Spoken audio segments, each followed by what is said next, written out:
And now, it's the Finding Your Spine podcast with host Chase Spears.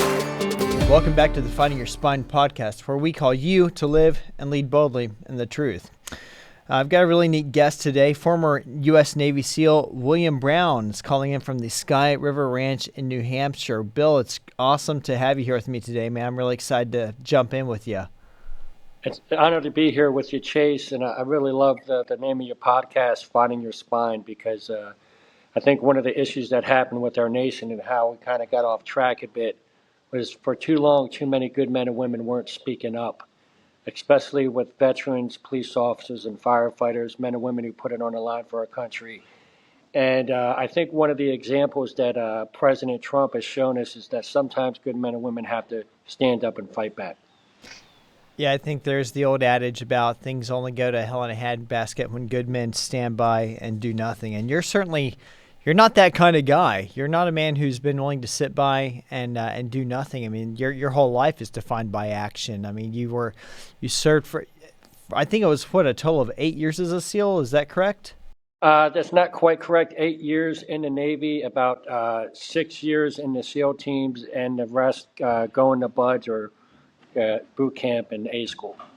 Okay, yeah, but I mean, you served, an Iraq War veteran, and you still serve today in helping veterans out and fighting in the legal realm. And let me jump into that real quick. I'll give a quick biographical introduction because you're just an impressive guy and everyone needs to know about it. You currently, after concluding your military service, you practice commercial litigation, corporate law, creditors' rights, civil and criminal defense, property law, and veterans' rights at the Parlatore Law Group. Bill has an amazing heart for veterans and offers strategic advice and legal representation on matters going the span from VA disability appeals, tax foreclosure sale, and contract disputes, just to name a few. Something that I am really impressed about you with, Bill, is you are the founder and lead SEAL for the Navy SEAL Foundation's annual New York SEAL Swim. And this raises funds for at least 30 Navy SEAL Foundation programs that supports active duty families, veterans, and those who have served their nation. You really are focused so much on giving back. A regular on the podcast circuit, Bill's writings also appear at the Federalist, and you're also featured in the books titled Can't Hurt Me and Never Finished by David Goggins. And Bill also serves as the president of the Veteran Alumni at Rutgers University, which is where you earned your law degree. So, Bill, a rather accomplished man, and I got to ask about the SEAL Swim.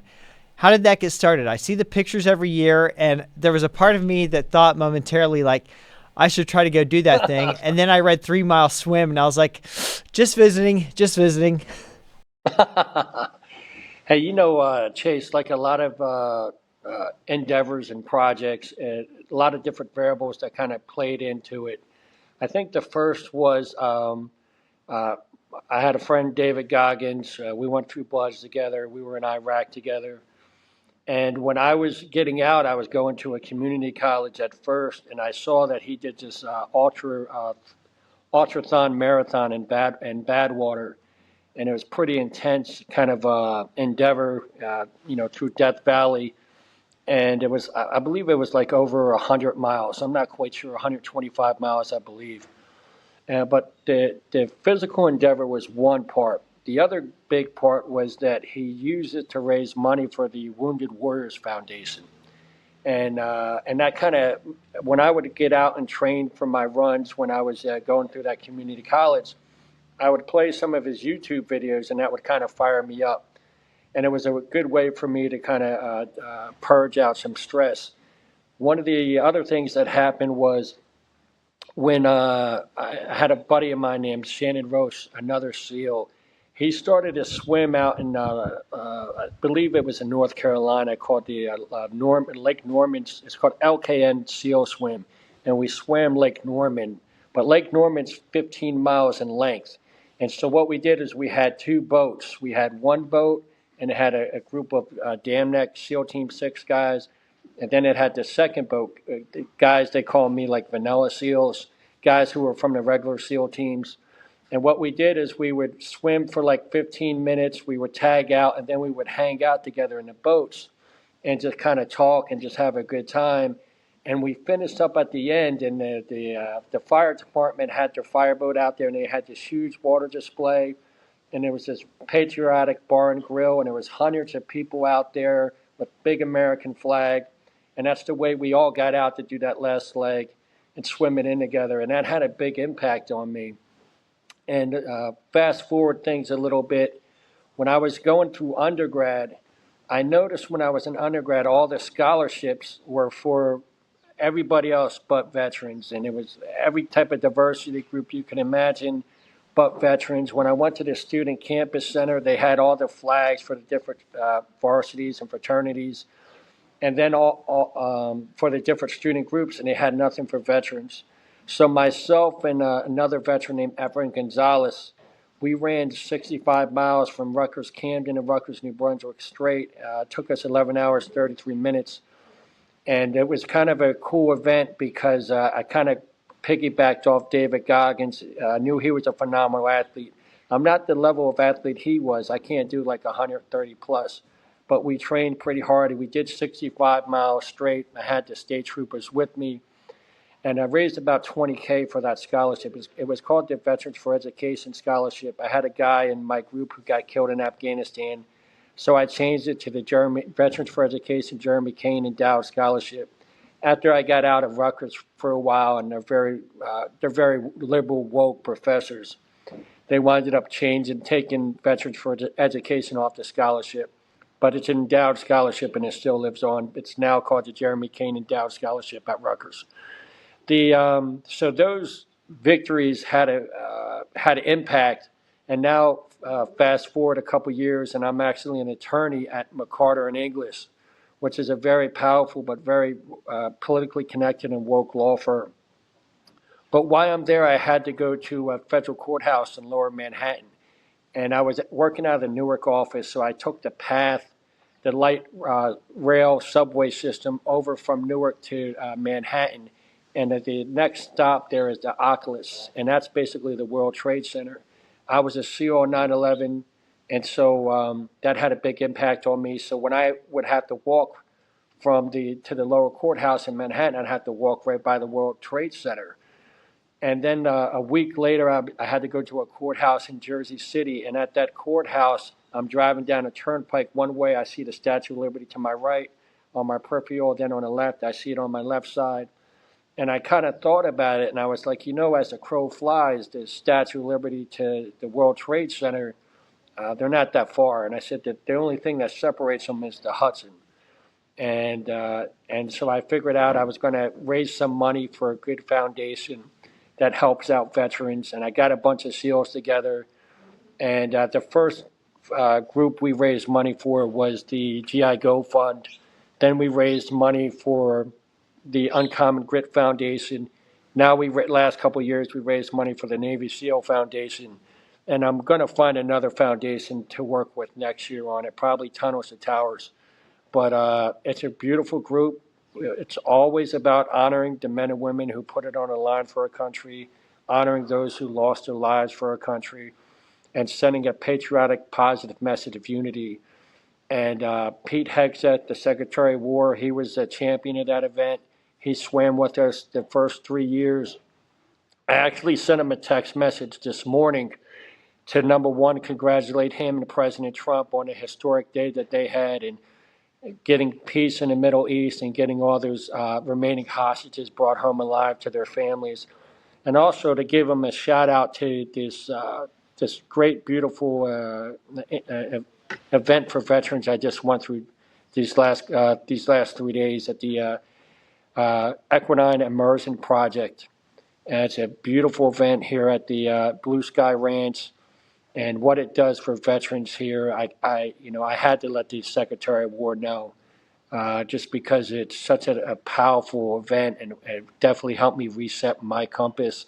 I saw do a lot of beautiful things for veterans, and one of the things, it's such a beautiful thing, is you don't realize the intimacy that and the bonds that you can build with the horse, and I think one of the big takeaways I had is that we put off vibes, and I think sometimes put off vibes that not the best for themselves. and the horses can read your vibes. And that's one of the things that you learn is how to put off better vibes and how to work together with the team. So, yeah, I'm pretty fired up. Thank you so much for helping me promote the swim, helping me promote the Equine Immersion Project. It's a beautiful thing, EIP. Any veteran should Google it up. Look, I'm a serious veterans advocate. I'm a no bullshit guy, and this is a really good program that helps out a lot of people, and more veterans should know about it. Yeah, well, I'm really glad to hear about it myself. That's something I may even need to look into. And you mentioned vibes a moment ago, and I want to kind of dig in a little bit. Some of our previous conversations, you talked about the vibe of cancel culture in the workplace, and I know that's something that you have walked through. And yeah, we have kind of this attitude, you and I both seen in the military, where we deploy overseas, and we're fighting people who are very clearly enemies to our way of life, to our ways of thinking. And we come home, and yet a lot of the ideologies that we face right here in our society and our culture and our home places are every bit as hostile to our way of life. And you have faced them on the battlefield overseas. You've also faced them in your own workplace here, and you continue to fight. And you, especially in the legal realm. And the last few months, I've started really digging in on the legal realm, talking to more folks who have experience with the military's legal profession and finding out some of the pretty significant issues we have there.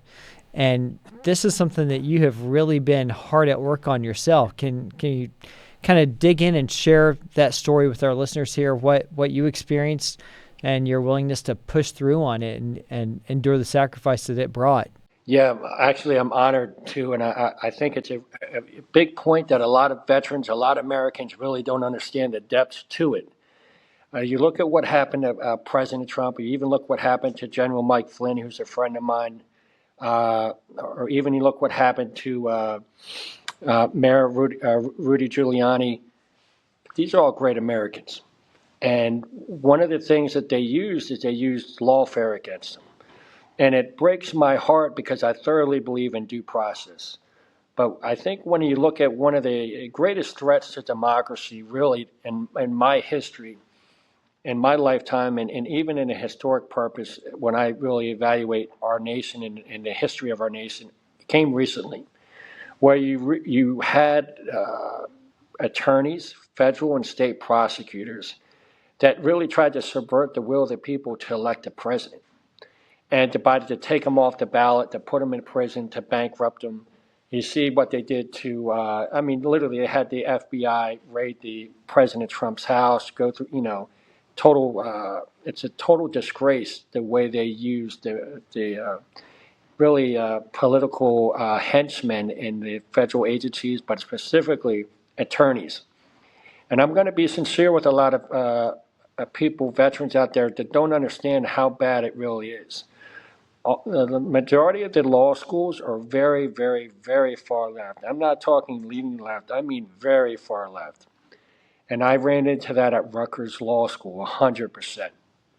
And at the same time, what happens is for those young students, it's similar to the military in a way where you go through boot camp. The drill instructors have such an influence in your life.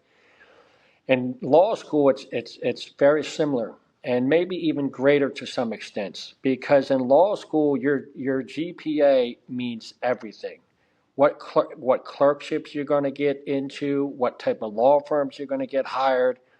It's a very kind of competitive atmosphere, and when all the professors are extremely, far left, what happens is the right tactic for a law student is basically to toe the line, keep their mouth shut, and basically actually signal that they support that ideology that a lot of these very left law professors are promoting, and they're stepping on the gas pedal on it. And so what happens is now it's the same with at least with the Northeast big law firms, New York, New Jersey, Philly, Connecticut. That's 100%. All those big law firms, they lean far left. I mean, not a little left. I mean far left. And so what happens is that's where the pulling ground, the recruiting ground is for these judges. and you look at all the bar associations in these Northeast states, it's 100% the same way. And so that's what happened. That's why you look at where the indictments came against Trump. They came from these liberal legal strongholds, and they came very close to subverting the will of the people. Now, one of the things that happened to me was, when I went to law school, I wasn't, a mid-20-year-old kid. I was a guy who served our country honorably. I went to war for our country. I used the GI Bill to go to college, so I wasn't as easily kind of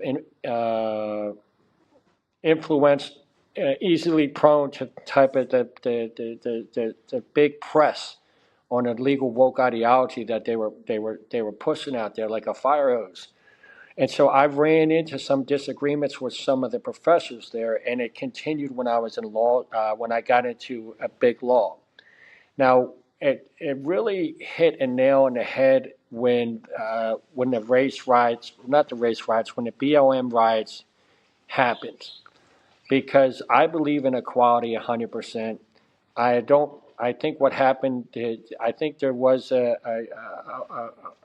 abuse of authority and force with Floyd, but what my take was that I didn't think it was a systemic issue, and I was in New York City, 3 or 4 times a week because I worked on a lot of cases there, and I had to go through the city a lot, and it became extremely unsafe, and it became unsafe in a lot of major cities in our nation. And I saw my law firm promoting BLM, and I totally disagreed with it. And I think that's really where,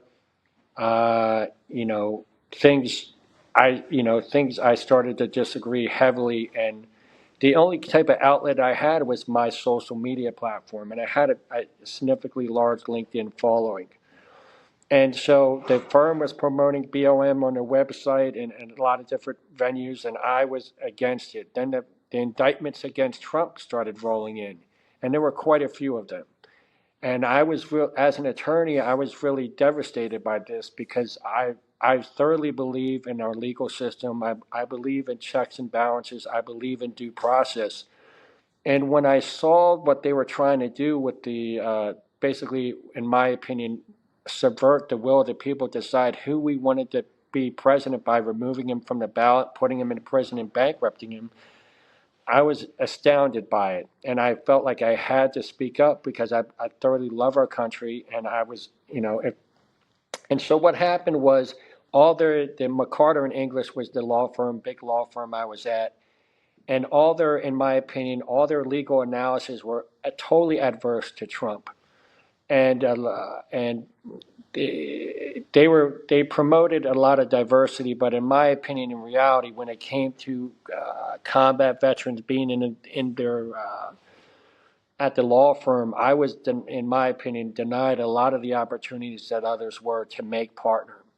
And when I started to advocate for myself, I got a lot of pushback because of my social media posts that, in my opinion, were adverse to their woke ideology.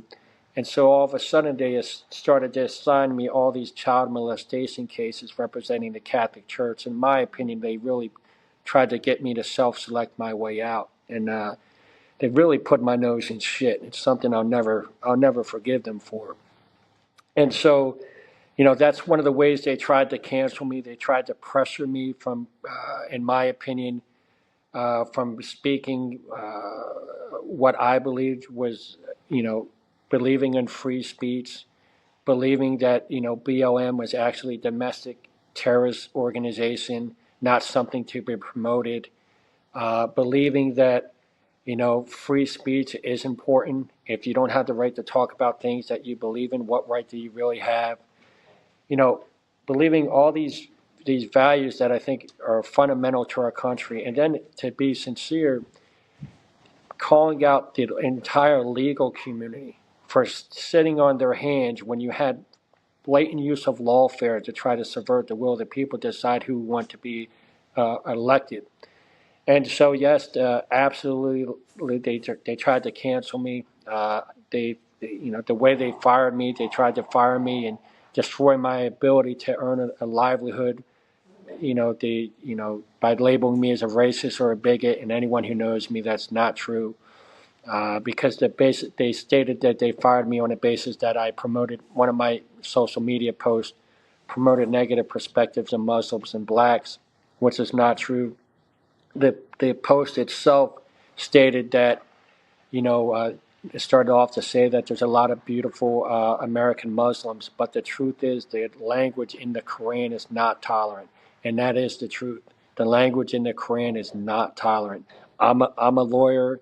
Any lawyers, one of the things we do is we read the textual language, and if its plain meaning is ambiguous, is not ambiguous, and it's clear, then that's how you should interpret it. And the truth is, the language in the Quran's not tolerant.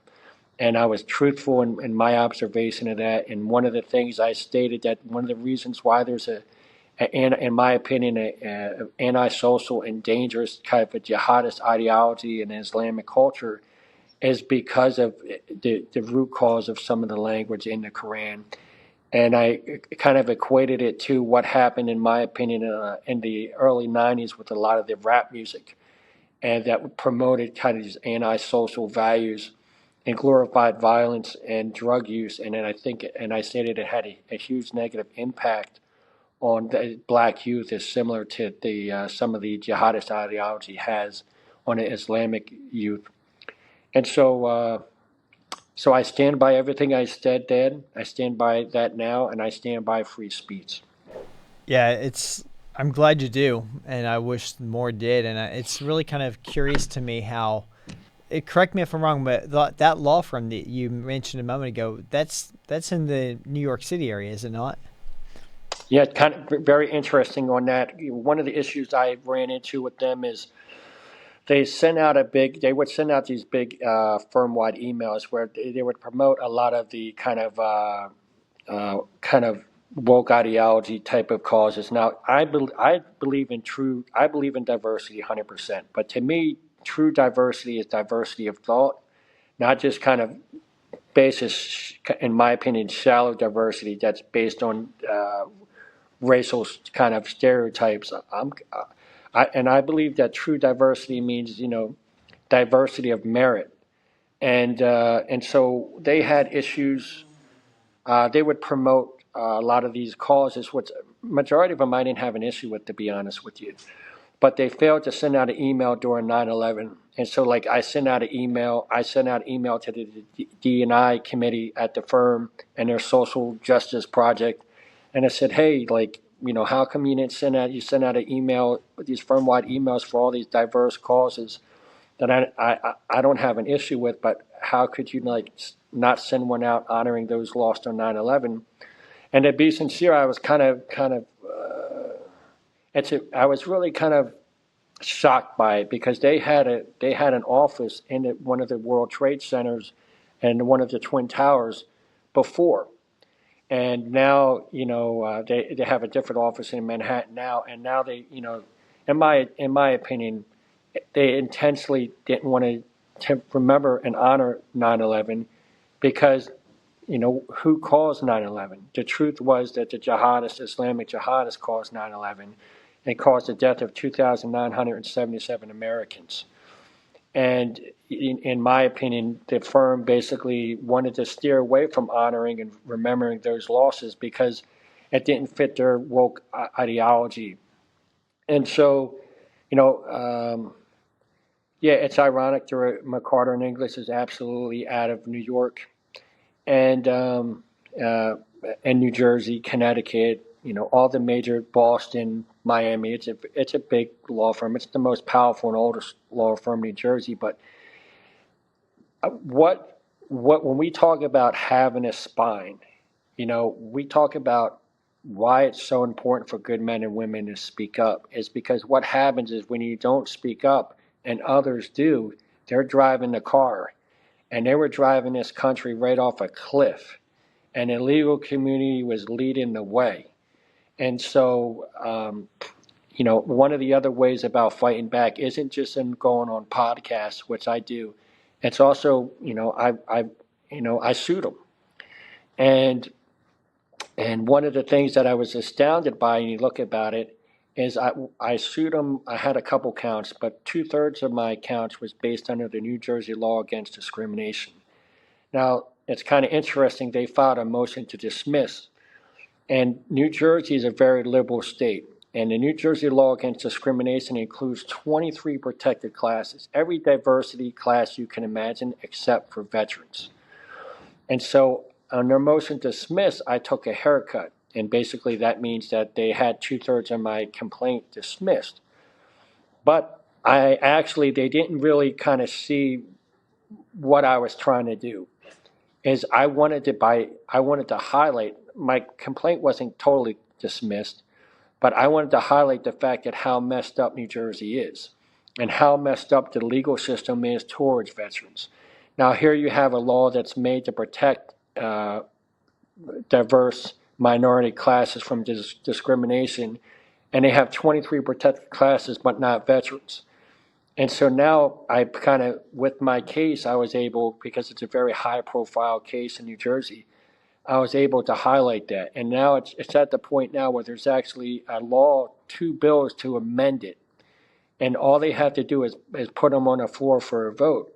But I was told, because of my case is so high profile, that the New Jersey Senate President, Nicholas Kateri, and the New Jersey Assembly Speaker, Greg Coughlin, will not put those bills on the floor for a vote until my case settles. So they're a big, ugly law firm that's now, in my opinion, trying to interfere with having the rights of all New Jersey veterans, have the same rights as other Americans and other minority groups. And they apply the pressure even greater, because they purposely hired the chairman of the Port Authority. I worked extensively with the Port Authority with the New York City SEAL Swim. They're a very connected law firm. They're connected to Governor Phil Murphy. Many, many, many of the partners have worked for the Murphy administration or currently work for it. And so one of the things, all of a sudden, right before my first dial-in swim, all of a sudden the New Jersey Attorney General tells the New Jersey State Police and reminds them about this 1948 treaty with New York City. Now all of a sudden New Jersey State Police don't have jurisdiction, and I can't do my first dial-in swim. So I had to reach out to my friends at NYPD to help me out with that. Then all of a sudden they hired the Port Authority chairman, Kevin O'Toole's law firm, O'Toole and Scivio, and all of a sudden now the Port Authority is making things very difficult for at least my contact for the swim. Very difficult for the New York City SEAL Swim that helps out a lot of veterans, sends a positive patriotic message. And so now I've been told that the guy from the Port Authority who's kind of making things difficult for me, that he stated it's coming from his boss, which is the chairman, who's basically his son works at my old law firm, McCarter and English. So you can see how ugly they really are, like how ugly they are. Like, to the fact that I've been told that a bill that would amend the New Jersey law against discrimination and include veterans, they won't even put it on the floor for a vote. And that's S3800, that's a Senate bill, and then the Assembly bill is F408. A5048. A5048 is the Assembly bill. They won't even put those bills on the floor for a vote, and I've been told it's because they want to basically not until my bill, my case settles, because apparently they don't want the contribution, to me to get the contribution for that. But it turns out that the VFW is going to back me, because I just got a text from the current commander of the New Jersey VFW, and guess what? They want to make me on their VFW legislative committee, and I can guarantee you I'm going to put the gas pedal on getting those bills on the floor for a vote. Yeah, it seems like a no-brainer. I mean, everyone talks about how they really care about veterans' causes and they care about veterans, and you've had the pat on the shoulder, the same one that I have, about, thank you for your service. And increasingly, I'm getting to the point of saying, if you mean you care about veterans, then do something for them. And I don't think of myself as special for having served But it's just the attitude. I would like us to get to a point as a country where we didn't kind of forget about those who go overseas and continue to do the nation's bidding. And that's a whole nother concept, a whole nother conversation about kind of the modern mercenary warfare ideology that's kind of swept across the nation post 1973. But, one of the things that I want to really dig in on is you shared how we've gone overseas during our time in the military, the forever war era that we're in right now. And the whole reason that we go over there is because we're fighting people who have adhered to an ideology. And I don't think that's really any different than any other war, because before bullets start flying, ideas clash. And the physical manifestation of war is the physical manifestation of a competition of ideas and worldviews. But you've really pointed out, and I argue rightly so, that we send people physically overseas to fight radical jihadists, which are driven by ideological means. And we have a very similar ideological fight happening right now. And so many Americans don't want to acknowledge it, especially military affiliated Americans, because, well, you don't want to risk being seen as, and I'm pulling out the A word, you want to be seen as apolitical versus political. And of course, there is no such thing as apolitical. And you've really dug in and been willing to not just fight overseas, but to continue fighting those ideologies right here at home, and to the point of risking your legal career and facing down a lot of frustration that a lot of your colleagues, a lot of my colleagues, were not willing to. And I'm kind of curious, what in you makes you keep going? I know what motivates me in the fight. What motivates you? I didn't initially go out to become an attorney. I initially used the GI Bill. I just wanted to actually become a police officer. And what happened was I had to take a con law class. And when I took a con law class, I actually fell in love with their Constitution. I fell in love how they used the different branches, the executive branch, the judicial branch, and the electoral branch, to kind of check and balance each other. Even if you look at the way Congress is set up, that the two houses, they balance each other. And I really like the ideas that were transcribed in the Constitution. The life, liberty, pursuit of happiness, equality, due process, and free speech, and even the Second Amendment. And then I looked at the history of our country, and I looked how our country was evolving. And I thoroughly believe the Civil War was the right thing. The Civil Rights Movement was the right thing. The women's suffrage movement was the right thing. Even the gay and lesbian movement was the right thing. Like, who am I to tell what grown adults how they can love each other? But then I started to disagree with cancel culture and the critical race theory, because the truth is, I'm a father and I have a son and a daughter. And one of the things I found fascinating is there's a case called Brown v. Board of Education. And that's actually where, before it was separate but equal, when they had education systems built on race, it was found to be constitutional based on separate but equal. That's a famous case called the Dred Scott case.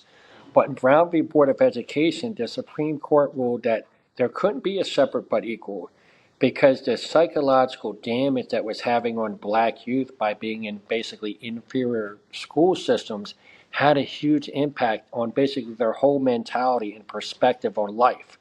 And that's how they ruled that there was no separate but equal. And that was a great decision. And one of the things I found astounding was I actually went to the Rutgers Library on campus, because I live not far from it, because believe it or not, I like to read. And when I saw all these books there about the critical race theory and what they're promoting, it reminded me of what was happening with the Brown v. Board, whereas the psychological damage that they were teaching these white students, that basically that they were not to be proud of their culture because of things that happened hundreds of years ago, not to be proud of their own skin. And I found it very horrible as a father. And I totally disagreed with it. And for similar reasons that the court found that separate but equal was wrong. And when I looked at all the law firms that, in my opinion, that were promoting it, the big law firms, the law schools, or even you look at all the scholarships. And the truth is, that's why I had to start the first scholarship for veterans at Rutgers, because there were no scholarships for guys like me who were veterans or guys who were love our country and just happened to be white, straight men. And so I felt like I had no choice, to be honest with you. And the other thing was, it's out of love for my kids. It's out of love for our country. And I just thought things were like our country was really going to hell in a handbasket. And, I took it. And the truth is, here is the truth. The truth is, they tried to make it so I destroy my ability to earn a livelihood. I went to war for our country. I used a GI Bill to get my degrees, to go to law school. And here I am I couldn't get hired at any big law firm in New York, New Jersey, or Connecticut, or PA because of my public dispute with McCarter and Inglis. And why? Because I spoke up. When I asked McCarter and Inglis, I said, hey, you didn't mention the fact that, you didn't even put out email about 9/11. You excluded me from your diversity retreat for 6 years, yet I'm the only Iraq veteran in the entire law firm. I said, these things wouldn't happen if you had me a part of your D&I committee. And, they didn't have me on a D&I committee. They totally ghosted me on that. But because they were afraid to have a real veterans advocate on there. And so here's the truth. The truth is, you have no choice but to fight back. And if you don't fight back, your rights are going to be eroded. And if you look at some of the, in my opinion, wackos out there, they're out there protesting all the time about all this craziness and using intimidation and violence. And, look, if more Americans don't get active, our country is in trouble, like 100%. And so I try to hold the moral high ground. I try to fight. I try to fight in every way I possibly can to have a positive outcome. Having 300 plus Navy SEALs and police officers, firefighters running through New York City with waving American flags, having Fox News put out there, teaching our country how to love each other again, how to have pride, to be proud of our nation, be proud of those who put it on the line for our nation, proud of those who lost their lives for our nation.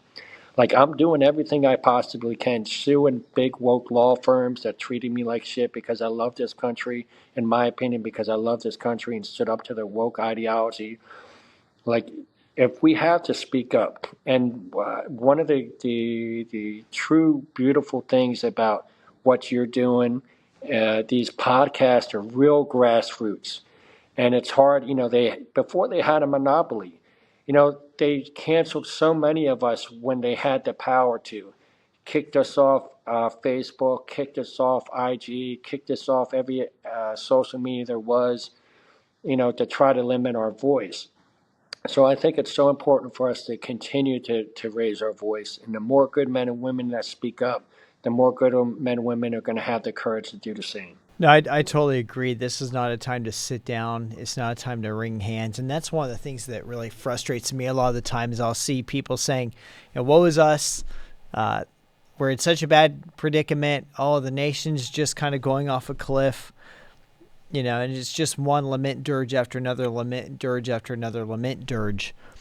And my pushback is, so what are you going to do about it? Not long ago, I was actually at a conference, the American Politics and Government Summit hosted by the Intercollegiate Studies Institute, not too far from where you're at right now. It was up in Delaware. Amazing conference. I encourage listeners to take a look at it. It's an annual event up there. But I was at this panel hosted by the American Reformer, and one of their speakers, Stephen Wolfe, who's a public intellectual, has a book out, The Case for Christian Nationalism. And I always enjoy hearing what he has to say when I go to these events. And he talked about we need fewer people just talking about politics. And not that talking about politics is bad. We need discussion. But he said we need more people doing politics, more people who appreciate the true, the beautiful, the right, the just, actually doing it, not just thinking about it, not just talking about it, not just watching shows about it, but doing it, like crafting legislation, forcing lawmakers to do things. And I'm in the midst of trying to push my representatives on a topic that I feel is incredibly important right now. And I'm getting a little bit of pushback, but I'm going to keep pushing. I think I totally agree with Stephen, and you're one of the guys doing it. We need fewer people talking about politics from our side and more of them actually doing it. And how did you get started actually doing it? Because you're very involved now. What was the genesis of that? The first genesis, my first experience with real kind of veterans advocacy was probably in law school. So I'm in law school, and there was a professor there. It's a crim law class, and his name was Roger Clark. And he was a tenured professor at Rutgers Law. And one of the things about law school is the tests are different than most other tests. And this particular course, 100% of my grade was on your final exam.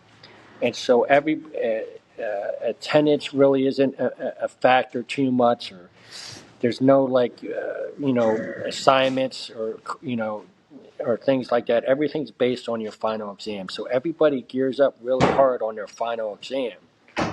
And so one of the things they do is you look at, the professor has his previous exams, and basically what you do is you would online, so all the students would go online and you read over the professor's previous exams. And you would look at, and he would have the answers for the A plus exams. And so you would look at the exam and you would look at the A plus answers, and that's how you would really gear up for these exams. And so the professor would make, he was very, very, very woke. And he would make a lot of these comments that were very disrespectful to honorable military service. And a lot of times I would have to bite my lip on it, So one of the things happened is that I'm reading this final exam that everyone else sees, is gearing up for. And he portrays, and it's about Iraq veterans. And I am literally the only Iraq veteran I know in the entire law school. So it kind of had an impact on me. And in the exam, he plays on every worst negative stereotype there is of veterans. He said there's an Iraq veteran who killed somebody, innocent people overseas. He comes home, he's on drugs, he has PTSD, and then he beats his wife and kills somebody over here. And it's like, Jesus Christ, could there be any worse negative stereotype for an Iraq veteran? And so one of the things that happened was, I was like, oh my God. I was like, this is pretty blatant here. If there was any type of minority group, there's no way this would be acceptable in the legal community. And so one of the things I did is I reached out to a reporter that I knew named Stephanie Gaskill. And at the time, she had a very large blog for Iraq and Afghanistan veterans. She was out in New York City. And basically I said, put this professor's exam up so everybody can read it, and ask them if this is basically portraying on the worst possible narrative and promoting the worst possible narrative stereotypes of veterans. And she did. And it caused a big uproar within the law school, to the fact where even other professors put out a petition against me. And so my response to those professors, and I had some meetings with the entire law school about it, was, look, we live in a different age now. If you're going to put out some type of thing that portrays veterans in the worst possible stereotypes, then prepare for everybody else to see it. So that was my first type of real veterans advocacy. And besides my 65-mile run, that where I took a shot at entrenched liberal power. Yeah, and you've been pushing on it ever since. I'm kind of curious, some of I think you really understand how to apply the principles of warfare to the very real kind of intellectual warfare that we have going on right now, certainly the informational warfare that we have happening within our society right now. And one of the basic principles is giving your enemy multiple dilemmas to solve at once. I mean, we talk about that as officers. It's kind of a basic foundational principle. And one of the things that in chess they call that a prong attack, where one piece threatens two pieces. Yeah, exactly. I was talking to my wife as we drove in today about this.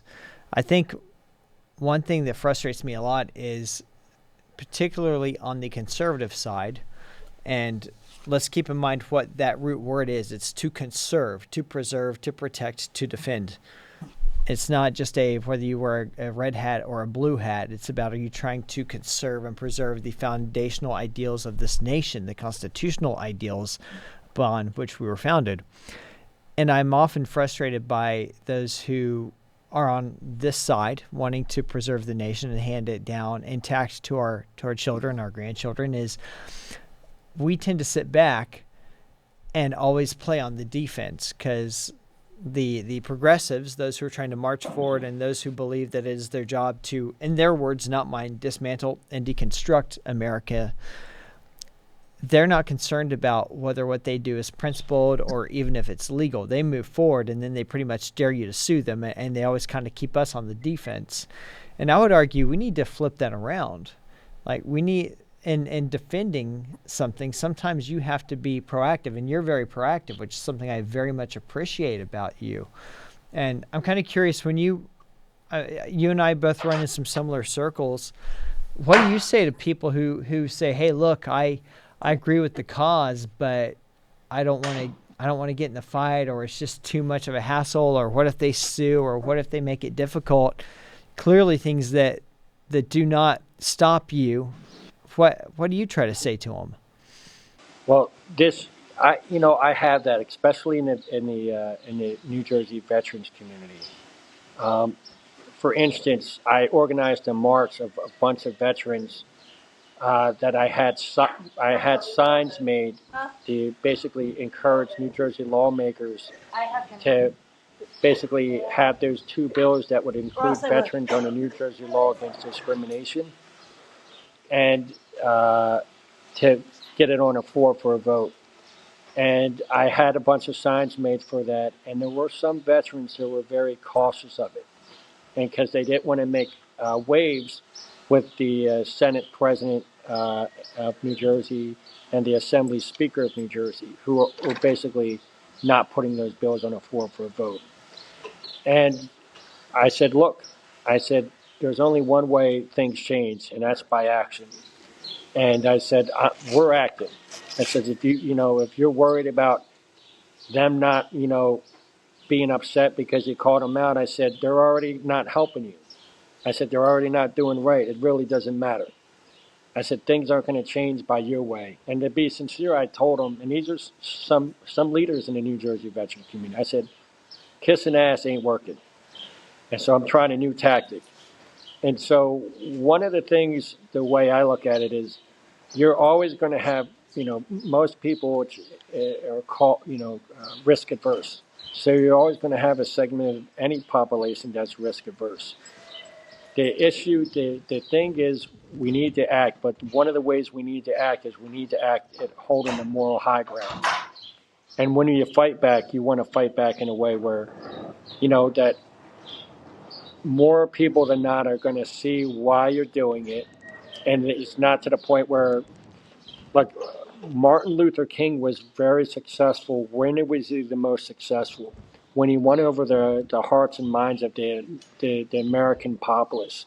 And how did he do that? When he went into Montgomery, he knew how those racist cops were going to overreact. But at the time, he used new technology, right? And what was that new technology? That new technology was TV. And so when they were overreacting and had the hoses and the dogs, everybody saw that and was like, hey, that's wrong. And so that's one of the things I'm trying to do in a lot of my veterans advocacy. I think it's almost impossible for anybody to say that the Senate President and the Assembly Speaker are right for sitting on 2 bills and not putting them on a floor for a vote that would include New Jersey veterans as one of the 23 protected classes under the New Jersey law against discrimination, right? And by having a parade and a veterans march and holding signs, that's the right way. And even with advocating for, I led the Veterans and SEAL movement. It's actually historic for the Secretary of War, Pete Hegseth, in Washington, D.C. And so even the way we did that, we had a press conference, we had a big media blitz. I packed the Dickerson Senate committee room with hundreds of SEALs and veterans so that when Pete Hegseth came in to the Lion's Den, he was greeted by cheers of USA. I led a march of hundreds of veterans and SEALs, all 4 SEAL congressmen, from the Vietnam Memorial to the World War II Memorial to the Washington Monument and then to the Capitol Building. We held the moral high ground the whole time, held American flags. We had, veterans for Pete Hegseth signs. Like, that's the way to do it. We didn't block traffic. We weren't cussing at anybody. We weren't intimidating anybody. That's, in my opinion, that's the right way. Even, by calling people out on a podcast, that's not wrong. By calling out lawmakers that aren't doing right by veterans, that's not wrong. By speaking up for free speech, that's not wrong. That's how we need. And then one of the things I love about some of the intellects, like what was Charlie Kirk doing? He was holding the moral high ground. So that's what we're up to here. Just so you guys can see what's going on there. Yeah, I was going to say, for those who are ground, listening on audio, you may not realize you're hearing some of the sound in the background because you're out in the stables right now. And I think there's even something to talk about there, how the importance of the warrior being willing to take a break once in a while. And you've got away up there to Sky River Ranch there in New Hampshire and had a couple of days to kind of recharge the batteries and reflect and probably draw some inspiration for the next chapter of the fight. I know I just also came back from a conference up in Delaware, and I didn't get the sounds of nature like you're getting now. That the sound of the bird there is just so relaxing. But even just that for me, like, is a respite to get around other people who are thinking deeply and to hear these conversations. And I think there's something important in there to remember that part of gaining the strength to stay on the offense is remembering that sometimes you got to take a knee. And it sounds like you've done that this weekend up there. Talk a little bit more about the program that you just came through. It's a beautiful program. It's called the Equine Immersion Project, Equine Immersion Foundation. And one of the things they do is they get a bunch of veterans, patriotic Americans together that are, we all deal with tough things, and a bunch of novices like me who haven't been around horses. And it's kind of phenomenal how they teach you how to build trust with the horse. And one of the ways they do that by first is grooming it, and building a relationship with it. And I think in a lot of leadership, I learned a little bit about leadership here, is because with the horse, the horse is actually in control. It's very strong, beautiful, graceful animal, much stronger than I am. And it's only through the trust and that bond that you build that the horse actually responds, because it trusts you. And once you do that, and even at first, when you're trying to direct the horse, it's the subtle direction that works the best. And so, I'm definitely like you. I love our country, and I'm 100%. I'm fighting for the beliefs that I believe in. And the truth is, if it wasn't for Tim Parlatore and the Parlatore Law Group, who represents a lot of SEALs, a lot of veterans, my ability to earn a livelihood would be a serious question mark because of the woke ideology that's entrenched in those big law firms. And so, I've been they're targeting everything that I care about, my ability to earn a livelihood, the New York City SEAL Swim, things that I really believe in. And so, getting a break off the grid from it up here with the Blue Sky Ranch with these beautiful horses. I'm not giving up the fight. I'm just recharging the battery so I can be more productive once I re-engage. And I think it's important for a lot of people to kind of realize that, life breaks us all down at times, and sometimes you'll get further if you take a break and then you get back on the horse.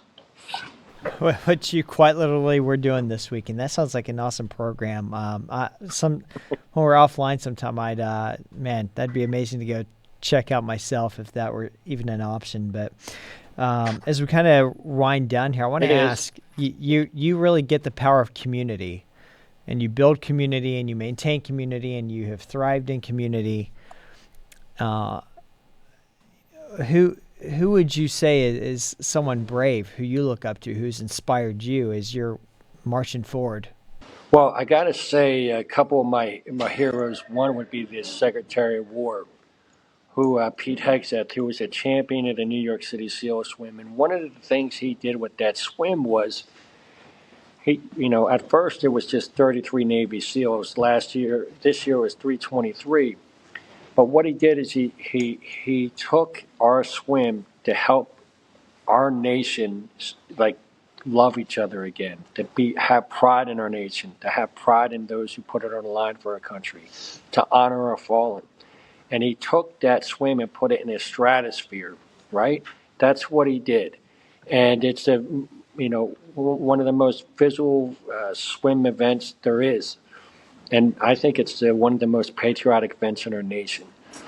And then honor the firefighters and police officers, honor veterans. It's really an amazing event. And he used Fox News to share that with all the Americans. And then the next thing that he did is he had to, one of the things about leadership is having the courage to say the hard thing when it's not easy. And that's one of the things he did when he was the first to stand up to this woke ideology that had entrenched a lot of our military leadership. And he was able to stand up and fight for our military and our nation. And now he's at the reins of military leadership. And he's getting our military refocused on war fighting. And he's putting it in a way where he's giving our military the ability to protect us all. And one of the reasons why the recruitment is so far greater, it's just like a horse. When I give love to a horse and I groom the horse and I treat the horse right, the horse is going to treat me right.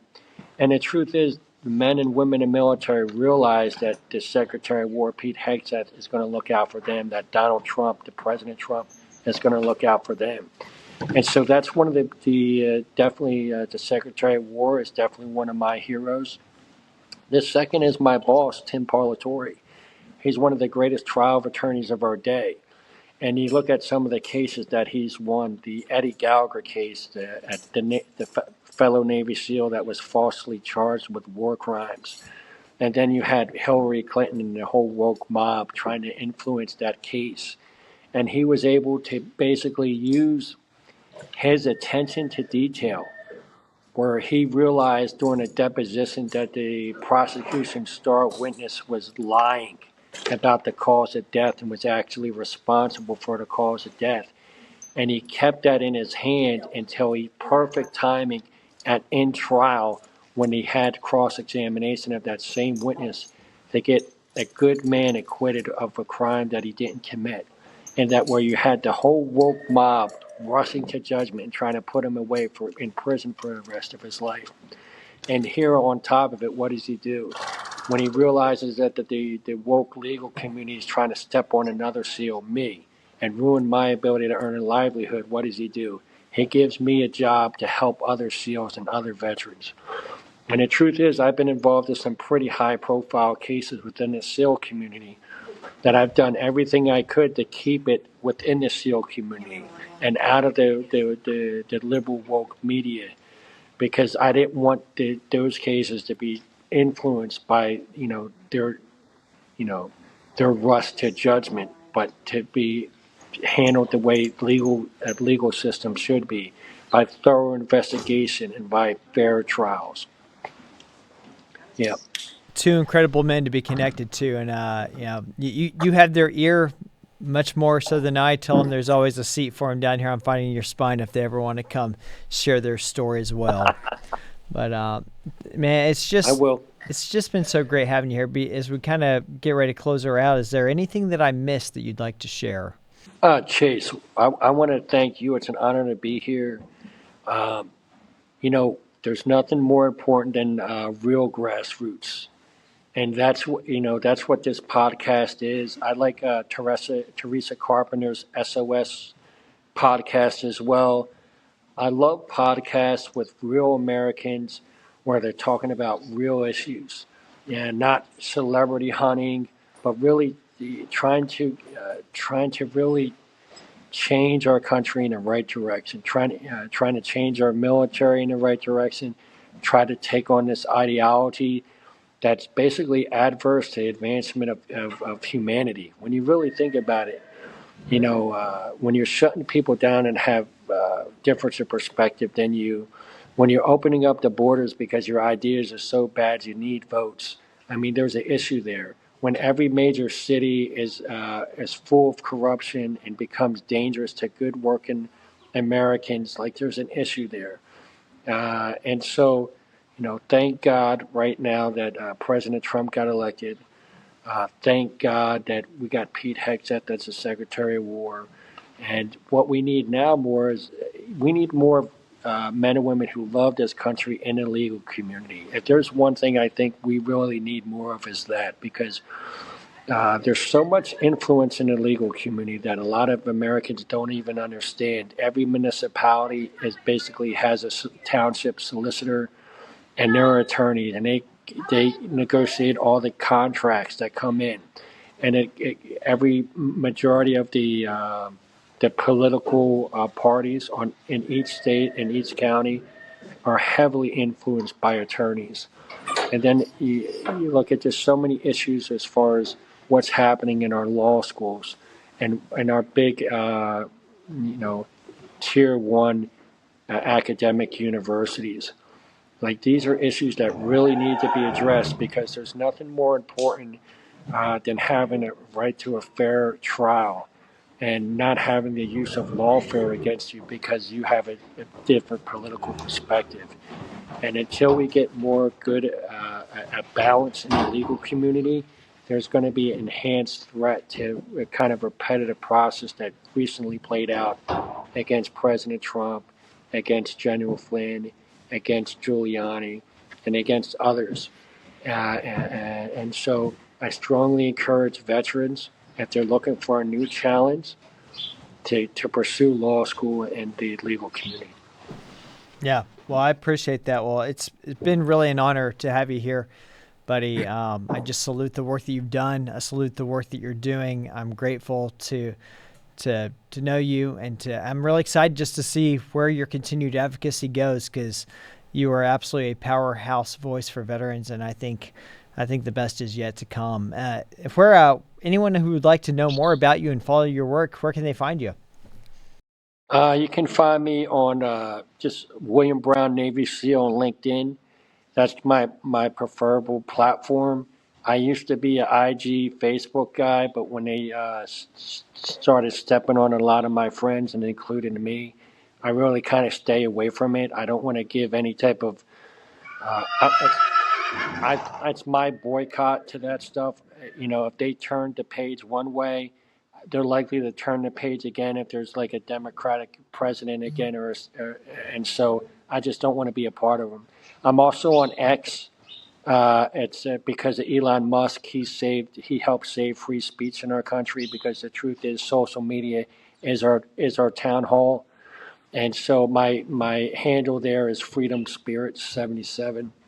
Anybody who wants to reach out to me, Freedom Spirit 77, or just LinkedIn, William Brown Navy SEAL, you'll find me. Good deal, man. Well, I encourage folks to go check him out, follow, and support your continued work. And I don't know. I might have to try to put myself in the pool and see if I could eventually work my way up to the swim qualification, but we'll see about that. But it's been wonderful having you here. Thanks so much for coming on, Bill, and for your continued work and taking care of our vets. I'm coming to you from the Smithville, Missouri studios of the Herzog Foundation. To learn more about the amazing work that they do to catalyze Christian education nationwide, check them out at herzogfoundation.com. If you'd like to learn more about me and my other work, you can head on over to chasespears.com. On this show, we try to bring you principles and stories of courage to show you it can be done. Now it's up to you to put this into practice. It's up to you to find your spine. So let's get to it. I'm Chase Spears. Thanks for listening. Remember to like and subscribe so you never miss an episode. And we'll see you next time on Finding Your Spine.